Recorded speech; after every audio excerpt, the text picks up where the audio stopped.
accomplishing something, and it's quickly followed by, now the real work begins. We're Blue Water Climate Control. Welcome to Buck and 2MC. As you can see, there's no Buck. It's just 2MC. But Alex is here. He's hanging out in the background. But Alex Carter is here with me. I have a producer who can make all the buttons click. I don't have to do it tonight. I'm very excited.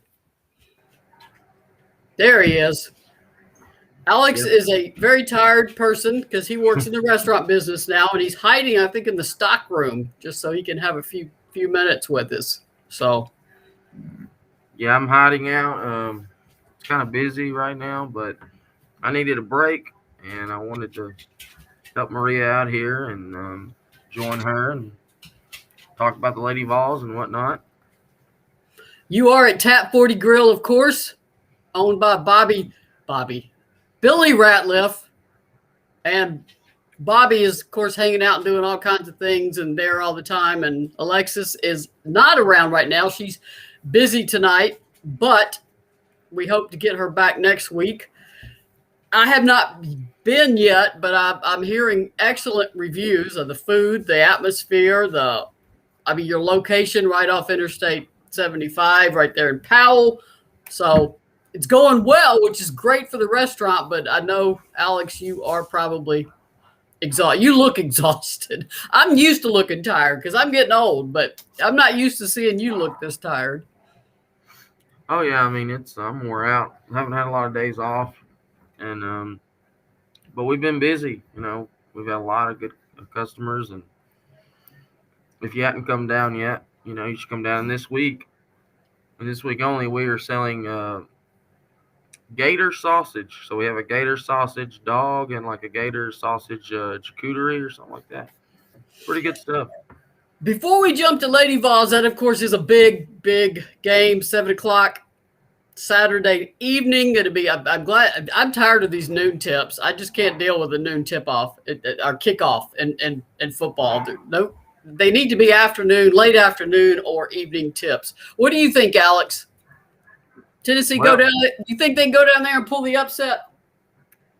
I think it's possible. I think you're going to have some really good quarterback play from Tennessee, and defense is going to have to play one of their best games. But it's possible.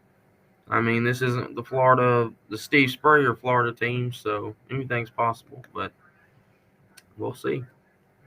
Beth Edwards just pointed out, no, Alexis Hornbuckle means we can talk recruiting, and yes, we can.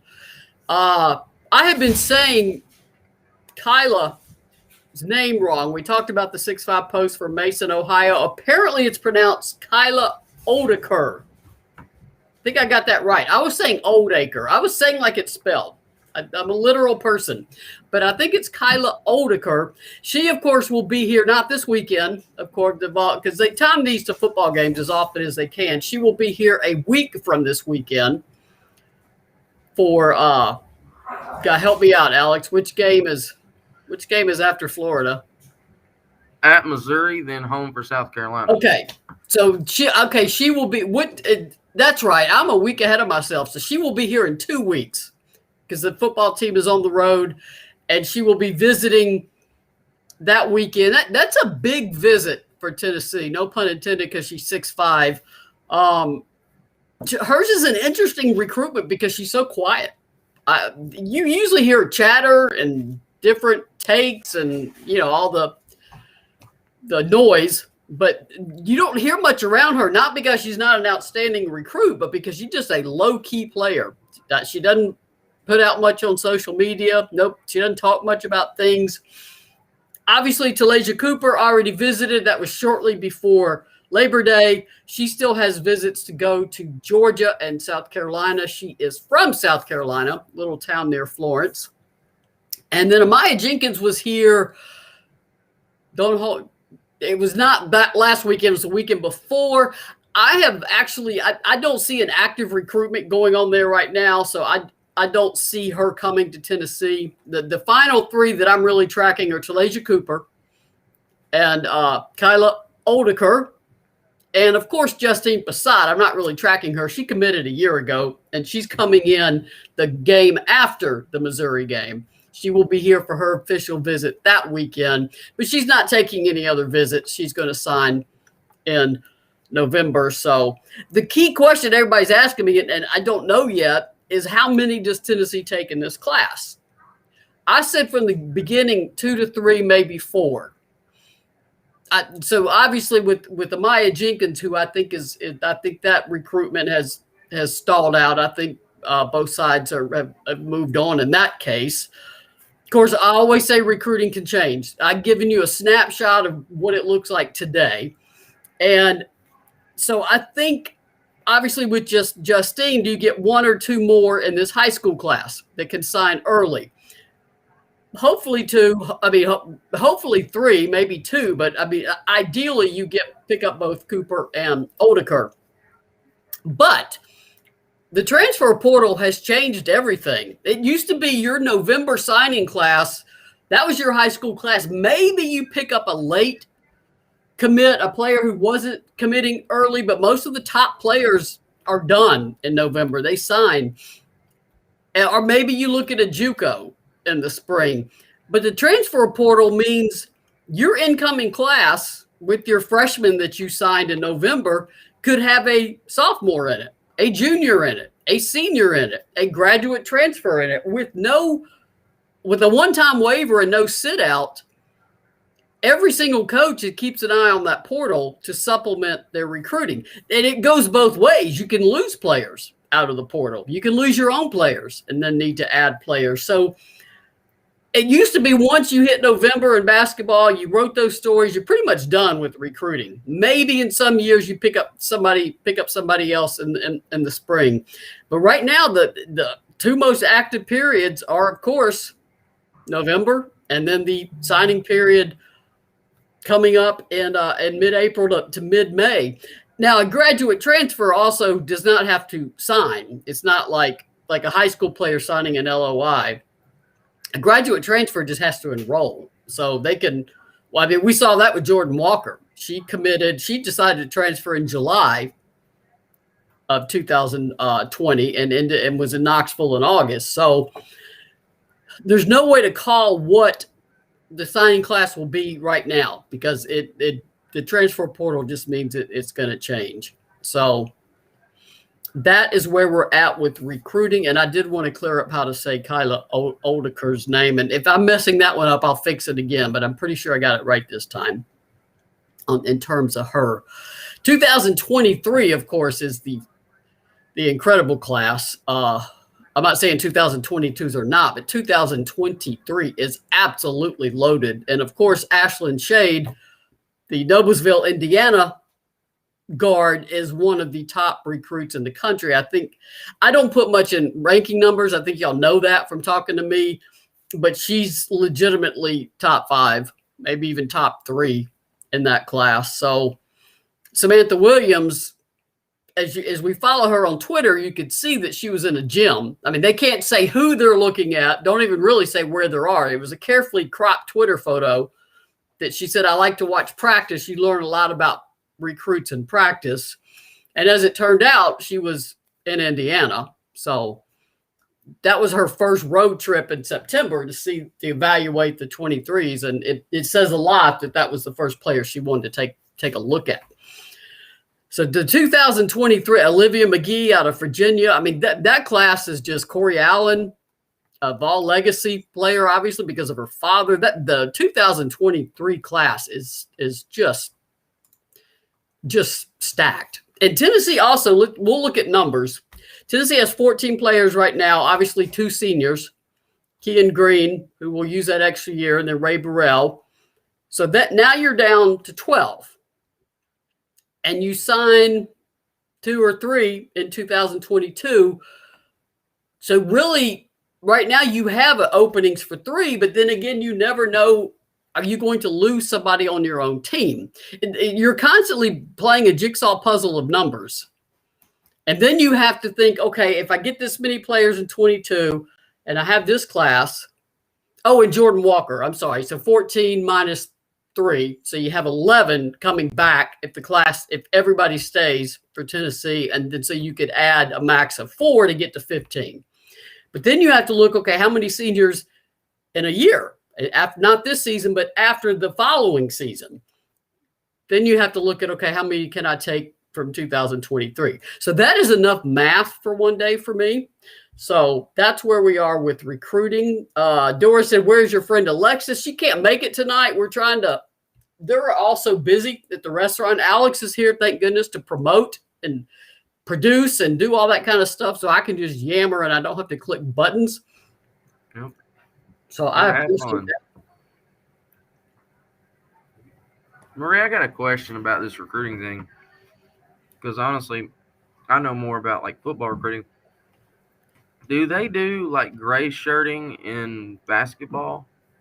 No, I'm familiar with that with football, but you don't see it with basketball. And you don't see the preferred walk-ons either. Now men can have more. Women have 15 scholarships too, and men have 12 in basketball. And so if you use them all, 15 is a lot to manage for practice, for reps, particularly when you consider there's only 200 game minutes. I mean, it is. Pat struggled with that a bit. Of course, it always seemed that injuries kill you, and you end up with no guards. When Alexis Hornbuckle had to be a one-handed point guard, but you also run into an issue of you're going to have a hard time keeping that many people happy. Is that Billy Ratliff hanging out there, man? Yeah, Billy's right here. There he is. At 40. Apparently, it is so busy that Catfish Bobby is begging for me. So if it is okay with you, Maria, I need to go help him for a little bit. That'll be fine. I'll click the buttons. I'll go back to my graphics and click them. It's good to see you, Alex. Good Lord. Get some rest, child. Yeah, thank you. And so long, everybody. All right. Thanks, Alex. Adam said, technically, Ray Burrell and Jordan Walker technically don't have to graduate this year.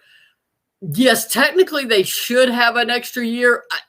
I can't. Ray Burrell's she's going to be drafted. I mean, I put her in the category of Renaya Davis. I just don't see Ray Burrell staying in college 5 years when she's got a chance to play pro, both in the WNBA and overseas.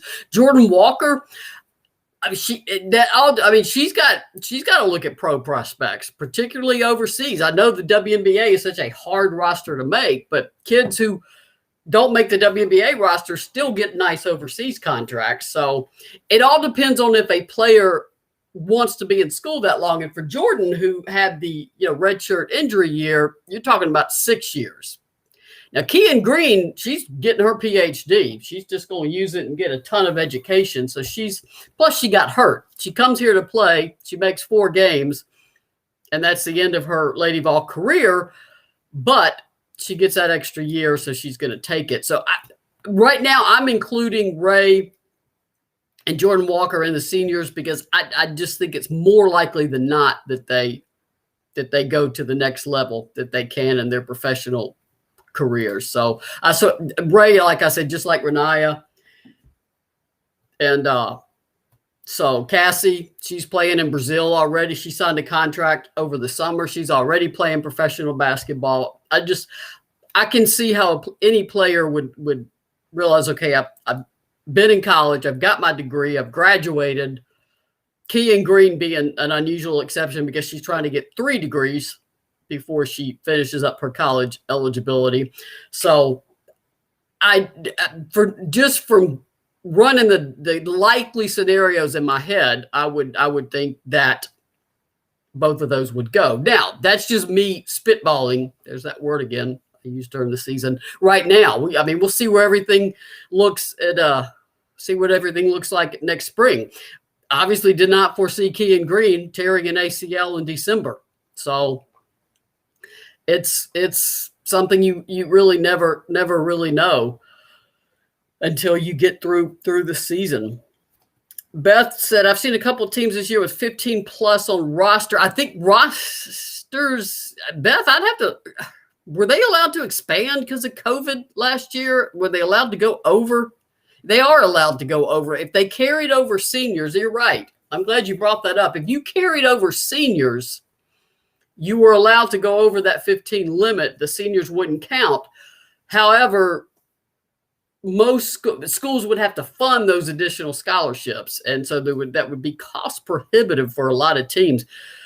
That's a lot of players to manage in basketball. The exceptions prior to COVID, of course, were the service academies. They were allowed to go over because there were so many other obligations those players had. I remember Army, when Tennessee played them, their bench just went on forever.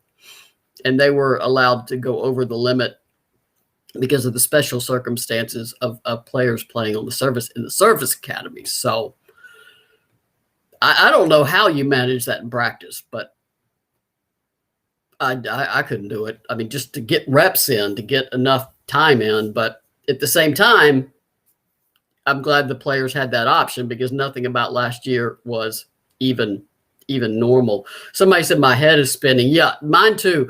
I try to avoid numbers because I get down a rabbit hole when I start talking rosters and availability and recruiting.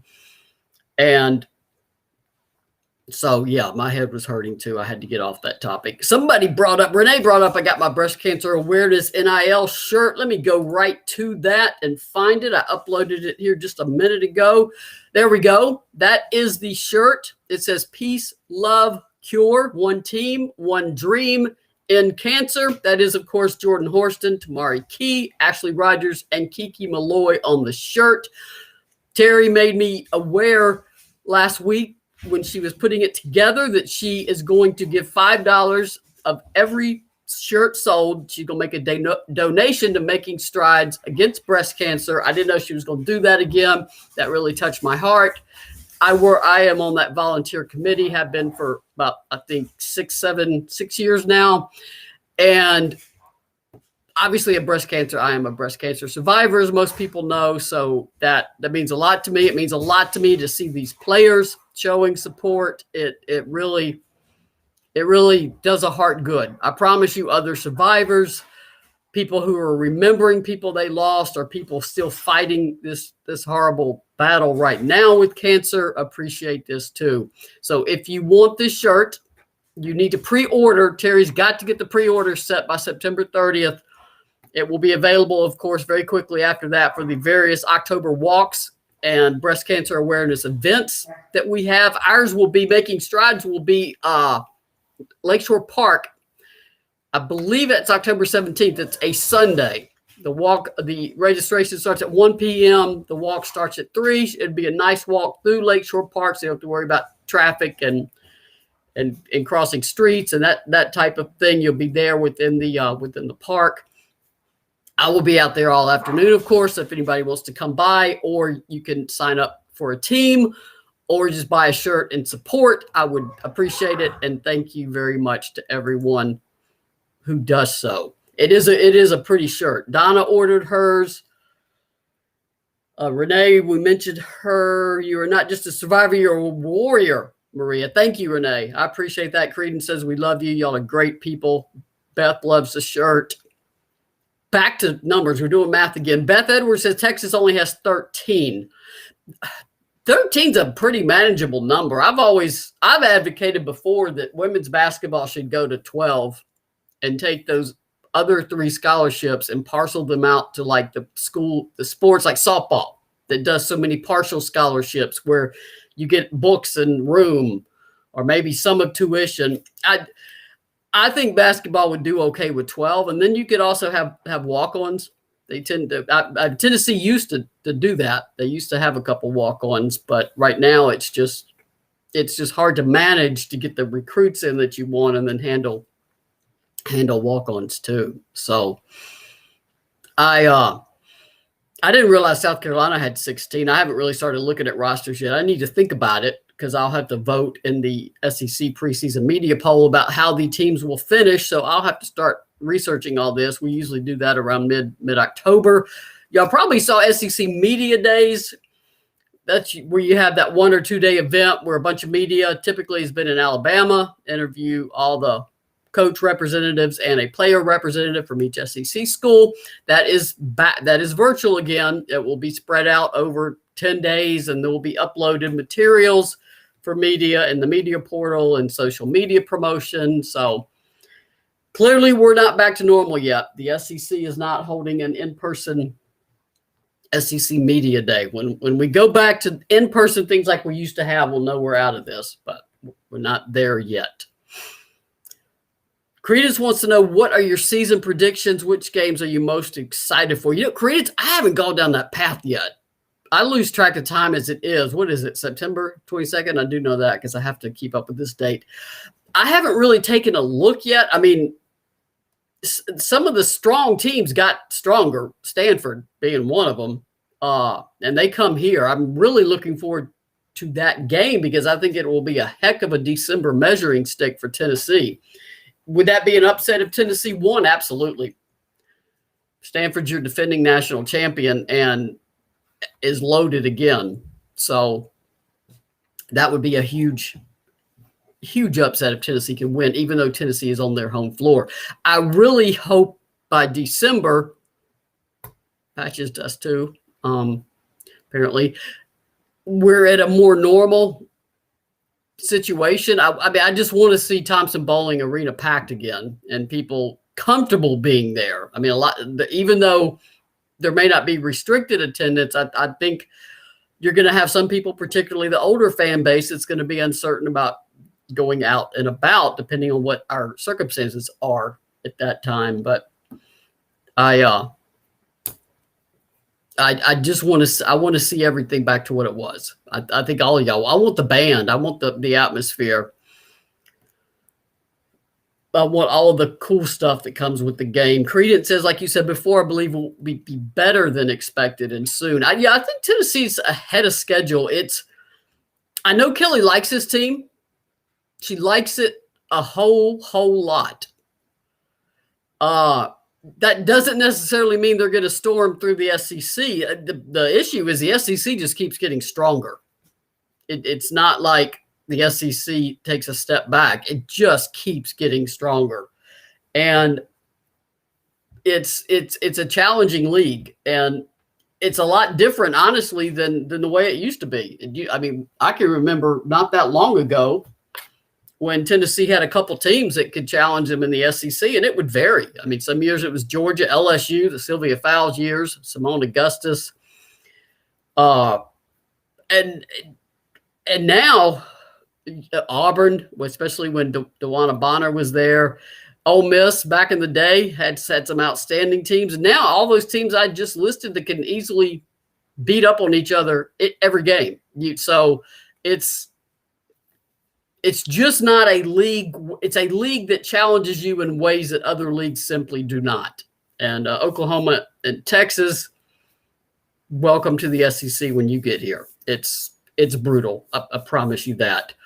Marianne said, enjoy the recruiting discussions and other things you can speak about when Alex is not on the show. I'm hearing Kelly is a tough coach, but very caring. Can you speak to that? I'm also hearing a favorite saying on the line. Well, that comes right from Pat. I don't know how many times I watch a Pat practice and Pat would just on the line. I mean, Kelly, Pat, I think I've said this before on this show. Pat said the two people that most reminded her of herself were Kelly Jolly and Nikki Caldwell. And I see that a lot. And both caring, compassionate souls. They care about people. Both are mothers, obviously, too. Though that Nikki wasn't for later in life, obviously Kelly too, but they're both mothers, and they're both tough coaches. So yeah, they will get in a player's grill, though you don't see Kelly do it as much during the game. She's a bit different in practice. That was one thing about Pat, and I'm not even sure you can do that so much now. But Pat obviously could have some interesting encounters with players during a game. And sometimes Kelly does too, but it's a little more, it's not up here where Pat was, and the camera's is not always on it. If you ever get to go to a game, again, where we can pack in, it's always fun to watch the bench and see the coach interaction with the assistants and players. So that's a good observation, a good question, Mary. And Kelly is tough. And a friend of mine, I won't say who, but he calls me to talk about Tennessee. He loves Tennessee. And he was laughing. He goes, I didn't know Kelly was gangster. And I said, yeah, he saw it last season. So, you look at her, this Middle Tennessee twang and mama. And I mean, she could channel that inner Pat, but I'm not comparing her to Pat. She doesn't need that. Nobody is Pat. Pat she was a once in a lifetime coach that any of us will ever encounter. And there's no point in comparing anyone to Pat. You just can't. Is Kelly similar to Pat in some ways? Very much so. So was Nikki. So, but yeah, Kelly, the Credence, the funnest thing to watch is Kelly yelling at the officials. I've got to find that compilation. I've got to put them up here one show. I've just got a bunch of pictures of Kelly screaming at the officials. I mean, and sometimes the camera leaves Kelly and she's still going. I mean, the camera's returned to live action and she's trailing that official halfway down the sideline there, and she is still going. She got, she's looking like Pat. She got her body set, that jaw set. She's mad. Her hands are down by her side, or she's gesturing with them. So Kelly is she's quite entertaining to watch during a game. Credence also said, we sit behind the basket. It's fun to be there because you can feel, it's such a different experience in person. I know people who watch the show come from all sorts of different places, but whenever you can, get to the arena and watch it. Denise pointed out Sylvia Fowles was named WNBA Defensive Player of the Year. Yeah, Sylvia Fowles is still a problem. Those battles between Sylvia Fowles and Candice Parker were epic. And I don't know of another center post matchup like that where you had two players like that, transcendent type players. Asia Wilson obviously was one heck of a player.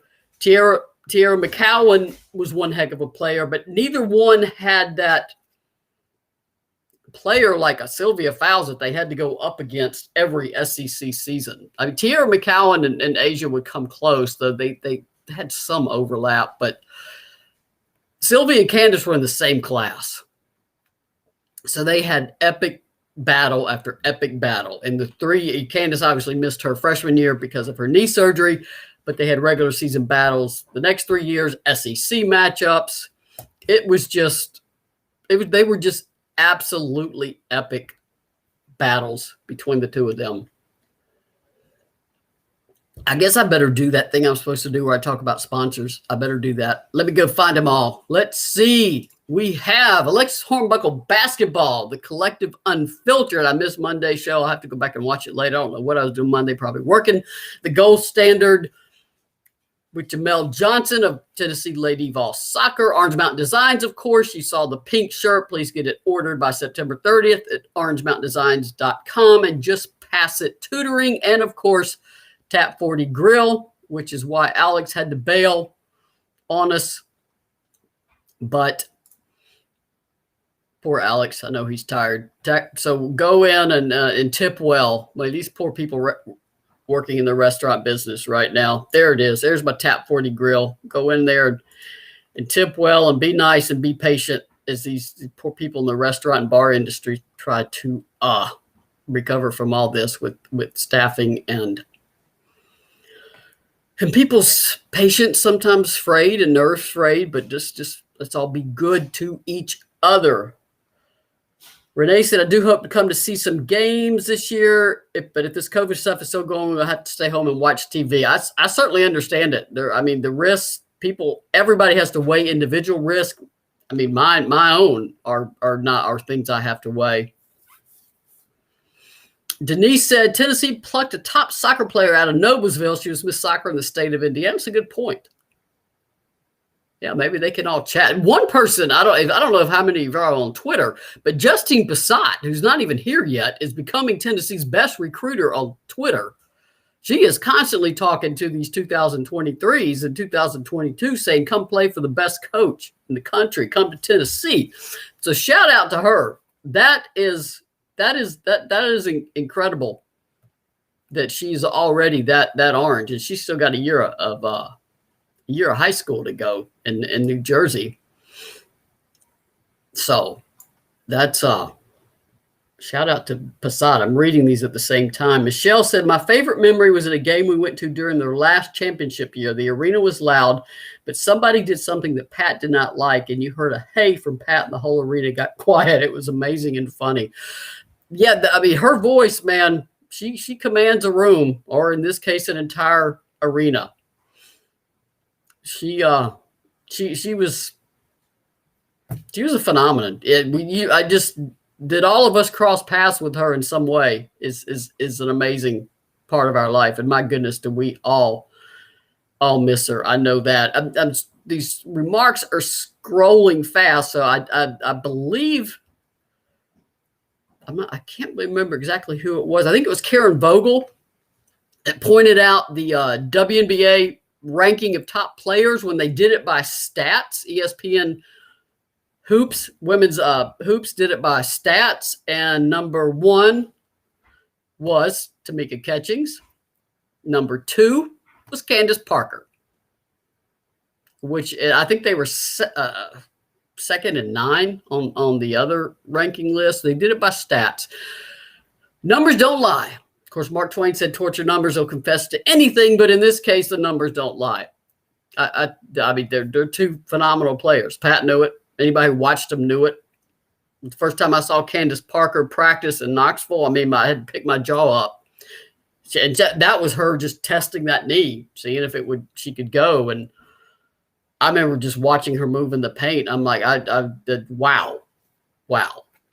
I'm not sure I've ever seen such fluidity, such athleticism, and the fact she could use both hands. If you watched her at practice, you never know if she was left or right-handed until you saw her shoot a longer jumper, because that she just had skills that you just do not see. And she was talented, yes, but my goodness, she worked on them, and her father worked on them, and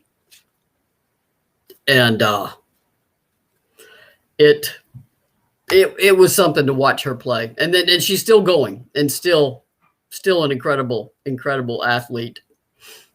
So Amanda said Justine is going to be an amazing Lady Vol. I agree. And she certainly is already acting the part, which is, that's what you want. Whether you're from Tennessee or not, no matter where you're from, you have got to love Tennessee. You're going to be here. You can't be happy to be here, or, I want to play at Tennessee because they're a big name. And you have got to love the University of Tennessee. Not that you're not going to get mad sometimes or be ready to quit or transfer. That happens. But you have got to love Tennessee.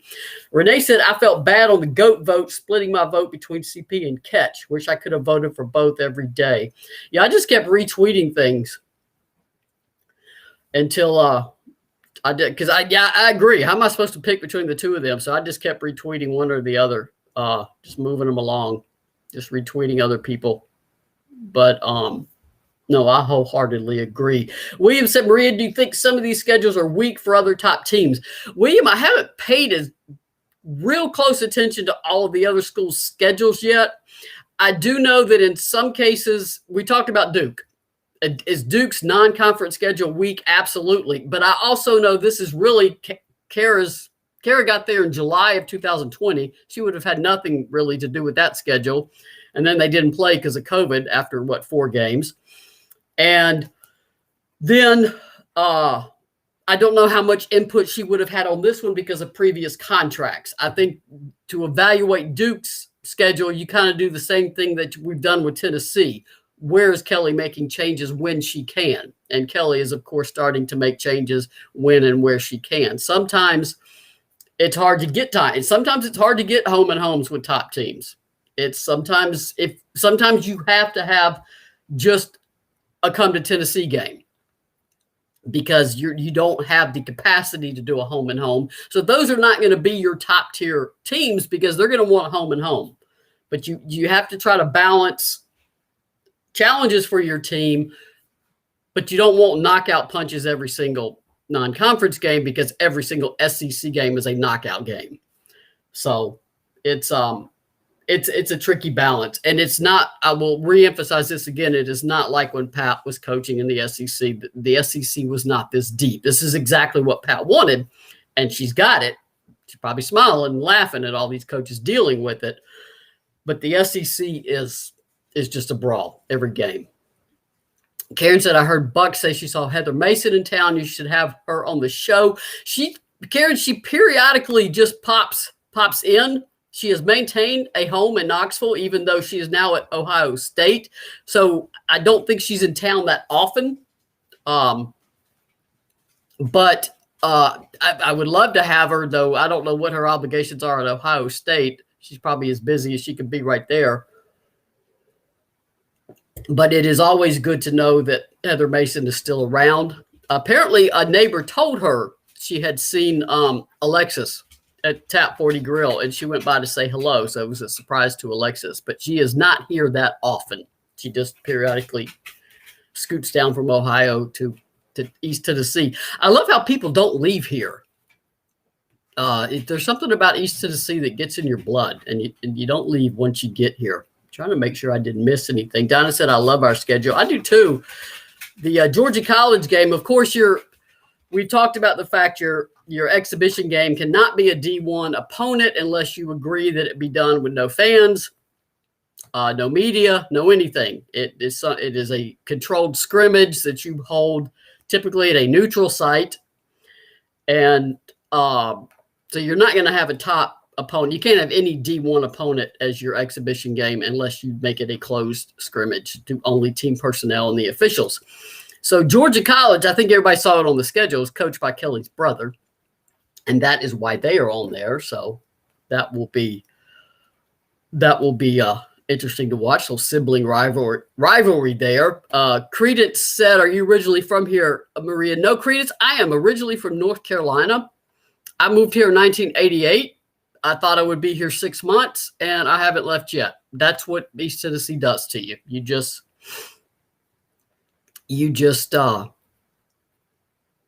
get into that kind of flow.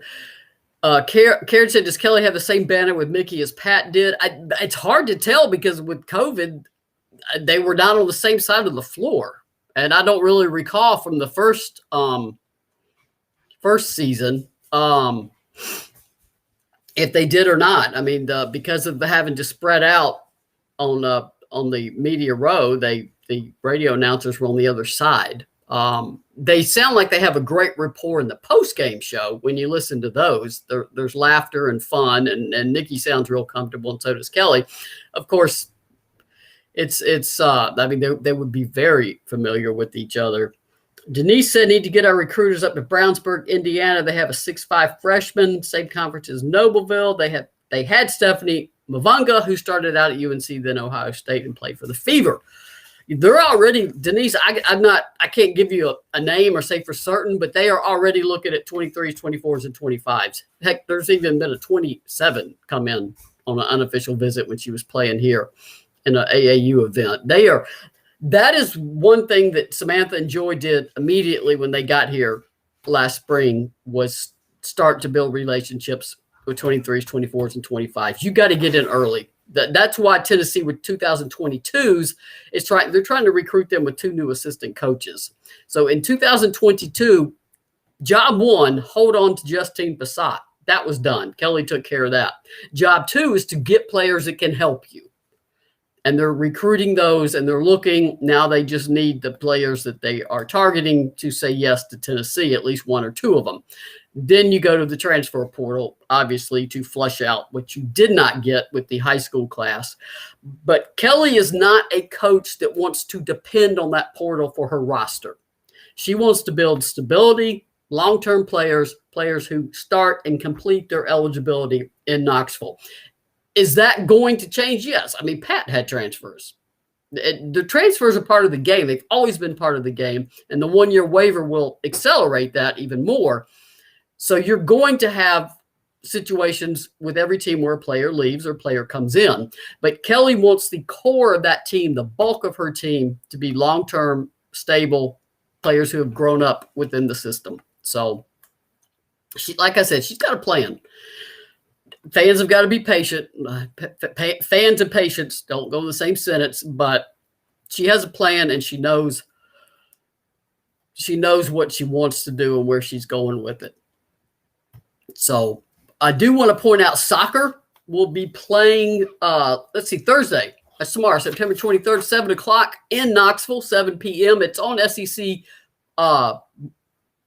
Plus, the online stream, if you want to watch it on a laptop or device or stream it to your television. Volleyball has 2 games. And soccer came back to earth a little bit. They got scored on. They hadn't been scored on non-conference, and they lost 3-1 to a very good Arkansas team last week. It won't get any easier because Auburn is ranked number 11, 13 in the country. The SEC is also very strong in soccer. Volleyball will play September 25th, 26th. That's this weekend, Saturday and Sunday. They will host Arkansas. So if you're in town and want to get over and catch a game, if you're not, 4 o'clock p.m. Eastern is the Saturday game, and the noon game, if you're not in town, of course, is on SEC Network.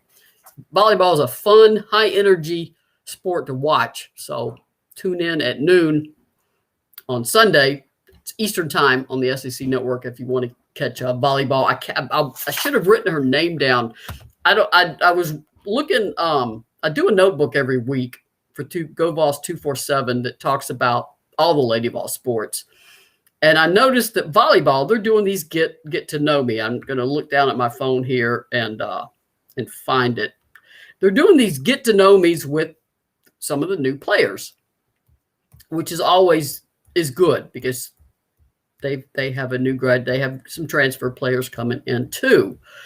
And I'm scrolling until I find it because I tweeted it.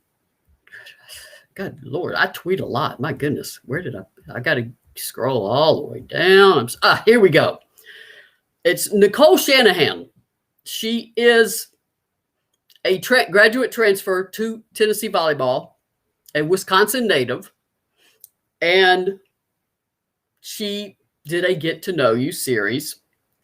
Her father played, he also swam at one of the, not at University of Wisconsin, it was one of the other schools connected to the flagship school. I can't remember the exact town, but he obviously a family that is rooted in Wisconsin. Graduate transfer, so what? You put her at 22, 23 years old. If you consider that Pat coached her last game in 2012, this player would have been in middle school when Pat was coaching and doesn't even play basketball, plays volleyball. And here's what she said on her Get to Know Me video that is posted on social media with Tennessee Volleyball. I think it's an extreme honor to be able to represent the Lady Vol logo, knowing the legacy that Pat Summitt had here and all the female athletes that have been here and come before us. There's a pride that comes with it and wearing it. All right, I got goosebumps when I listened to that video and heard that. That is a Wisconsin graduate transfer talking about Pat Summitt and the Lady Vol logo and understanding the impact and the legacy of what it means. That is just tremendous. So thank you, Nicole Shanahan. That is very appreciated that you get it. I promise you that. And I wanted to shout her out on this show and let her know that I know a lot of Lady Vol fans appreciate what she said. And that is just, she gets it. And we appreciate it. Nicole Shanahan. I want to make sure I got the right name. Yes. Donna pointed out softball's playing on Sunday at 2 p.m. Thank you. Yeah, they're having fall ball, which is always fun because you get some live action, especially for your newcomers, and you get to see live pitching. It's just different than batting practice, so that is always good. I'm going to put up that shirt again. Let's go back. Where's my shirt? There it is. It is the 2021 Breast Cancer Awareness Month shirt done by Orange Mountain Designs, incorporated with the 4 NIL athletes, Jordan Horston, Tamari Key, Ashley Rogers, and Kiki Malloy, 2 basketball and 2 softball players. Pre-order it by September 30th at orangemountaindesigns.com. $5 from every shirt sold will be donated to Making Strides Against Breast Cancer. So that is tremendous outreach by them. Nikki Yanasike. Apparently the Kendra Scott event went really well with the bracelet she designed. So I'm still in touch with her on a regular basis. Check it on the twins.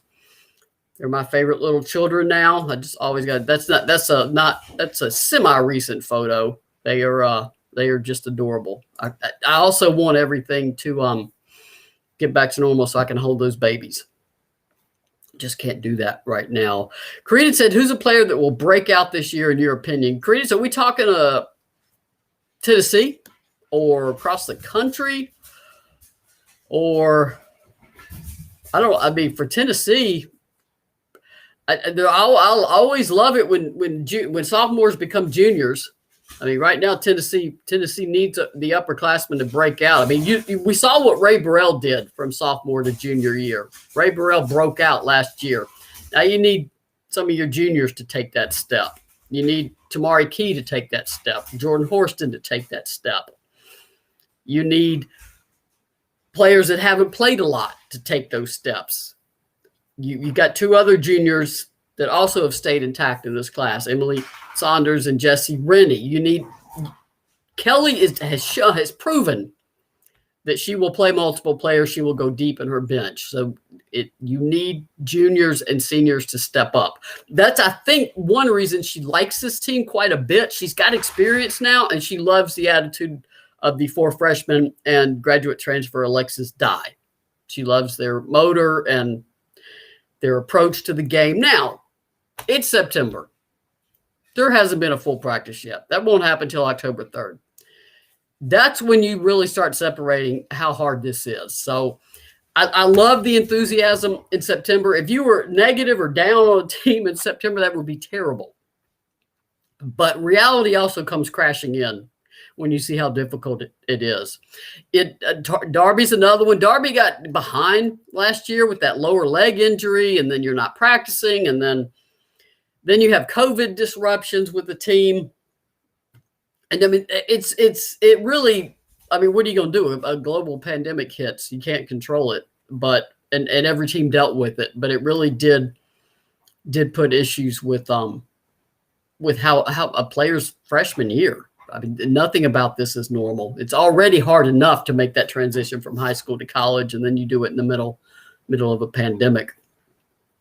So I do like that the NCAA gave people an extra year for the seniors, but I do want things to get back to normal as soon as they can. I think we all do.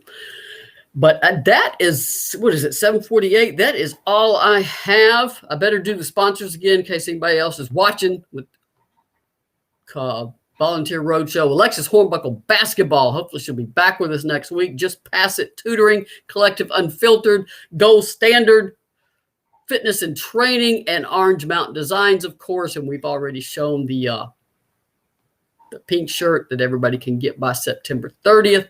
Donna said TK will have a breakout. That would be very welcome by Tennessee. She's and I think it's much fairer to expect that from a junior or senior. Like I give Ray Burrell the nod there. Look how Sydney Spencer, if you want to go back in time to the 07 national championship team. If you watch Sydney Spencer as a freshman and then saw what she became as her senior year, is incredible. The other one, of course, Izzy Harrison. That may be the most improved player I've ever watched at Tennessee. The first time I saw her play was the Rocky Top League in the summer, and I'm like, oh my goodness. She has got a long way to go. And look, I mean, she went a long way, and she is still doing well in the WNBA. And she also had a bout with COVID and is back now, so thank goodness for that. Denise said 54 degrees and rain all day in Noblesville. We went from 88 to 55. We're doing the same thing here. It has rained here 4 straight days. We are underwater in East Tennessee, and I think we're supposed to go into the upper 40s, low 50s this weekend. It's East Tennessee weather. We'll probably be back 80 in 2 weeks. Who knows? But thank you guys for coming, everyone. Appreciate y'all. Appreciate y'all taking care of our sponsors and your kind words and your questions. And I do want to say, Margaret said, I can't wait to see TK put her power in her game. She's about to bully some players. Her personality is kind of laid back, but you can make her mad. So I agree, Margot. You got to get in her head. You can make her mad, and sometimes a player gets mad. It's over after that. I used to laugh when I think it was Glory Johnson, if they messed up her hair. I'm like, oh, you done messed up now. You messed up Glory's hair. You're not gonna have a very good pleasant experience here. So you guys stay safe, stay dry, stay warm. Go Vols, beat the Gators. I always believe, because what else? You have to believe. You have to go in believing. It's sports. Anything can happen. Appreciate y'all coming. And we will see you in a week, and hopefully we'll have the Buck part back of Buck and 2MC. Boy, do you have to be careful saying that on when you're live talking. But I will see you guys in a week. Y'all take care, and